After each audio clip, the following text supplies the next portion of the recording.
If you're familiar with my lens stars tessellation, then open lens stars here can teach you an important lesson. Let's dive in. So in lens stars, we have our rhombus twists not this far out from the hexagons. Here we have 3 grid spacings showing. In lens stars, we just have 2. So bringing these rhombi 1 spacing further out mandates that the triangle change. We do not have an independent choice here. Once we've chosen the hexagon, the rhombus, and the spacing between the two, we have a mandated triangle.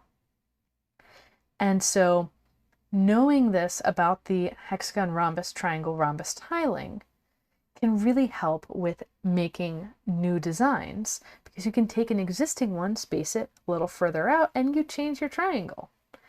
And that can make all the difference in how it looks. So let's zoom out and take a look at the back. Now, my stars around the hexagon are accented even more than they were in lens stars because they have these little open triangle gaps between them.